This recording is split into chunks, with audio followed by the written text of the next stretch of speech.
Hey guys, good morning. Today is our day 27th. New Year, new beginnings, new resolution. और आज हमारा दिन है 27वां और आज हम आए हैं जामुरी मैदान और आज हम बात करेंगे पैनिक अटैक के बारे में। तो क्या होता है पैनिक अटैक? तो इसमें क्या होता है, बिना किसी रियल डेंजर के बॉडी को ऐसे लगता है कि कुछ तो बहुत बुरा होने वाला है। ठीक है, तो इसके कॉमन सिम्टम्स हम पहले देखते हैं। तो इसमें क्या होता है, दिल की धड़कनें तेज हो जाती हैं, हार्ट बीट्स बढ़ने लगती हैं, सांस लेने में दिक्कत आती है, ब्रेथलेसनेस महसूस होता है, डिजीनेस होता है यानी कि चक्कर आना या फिर आंखों के सामने अंधेरा आना। ठीक है, स्वेटिंग होने लगती है, पसीना आना या फिर शेवरिंग, बॉडी में कंपन होता है और चेस्ट में पेन होता है। ठीक है, जिससे कुछ तो बुरा हो जाएगा या मैं मर जाऊंगा ऐसे थॉट्स माइंड में आते हैं। ठीक है, तो यहाँ पर ये बात समझना ज़रूरी है कि पैनिक अटैक हार्ट अटैक नहीं होता है और इससे कोई मरता नहीं है। ठीक है, ये सिर्फ माइंड एंड बॉडी का फॉल्स अलार्म होता है। ठीक है, क्योंकि माइंड एंड बॉडी तो एक दूसरे के साथ कनेक्ट है।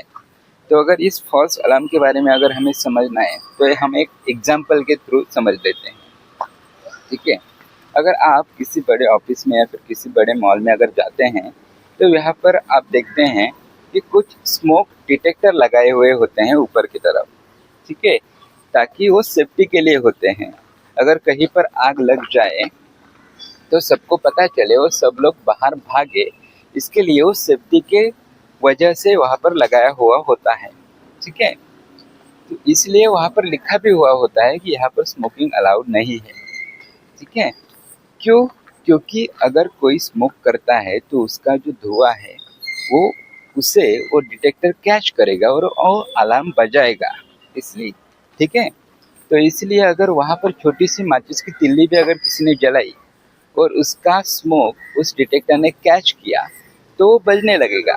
और जब छोटी की माचिस की तिल्ली की वजह से, धुएं की वजह से अगर डिटेक्टर ने कैच कर अगर वो अलार्म बजाने लगा तो इससे क्या होगा, वहाँ पर जो जितने भी सारे लोग हैं वो सब पैनिक हो जाएंगे और बिना कुछ सोचे समझे भागने लगेंगे, क्योंकि उनको अलार्म सुनाई देगा और अलार्म की वजह से कुछ तो डेंजरस है ये उनका माइंड सोचेगा और वो वहाँ से भागने के लिए, वहाँ पर से बाहर निकलने के लिए भागेंगे।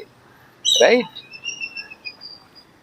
इसमें क्या हुआ इस सिचुएशन में, यहाँ तो कोई रियल डेंजर नहीं था लेकिन फिर भी अलार्म बजा और अलार्म की वजह से लोग पैनिक होकर वहाँ से भागने लगे। ठीक है, बाहर जाने के लिए, अपने सेफ्टी के लिए। तो इस सेफ्टी के लिए वहाँ पर वो अलार्म लगाए गए थे स्मोक डिटेक्टर्स के द्वारा। ठीक है, वैसे ही हमारे माइंड और बॉडी का भी वैसे ही कनेक्शन रहता है। हमारे ब्रेन में एक पार्ट होता है एमिगडाला, जो कि आलमंड साइज का होता है, छोटा सा।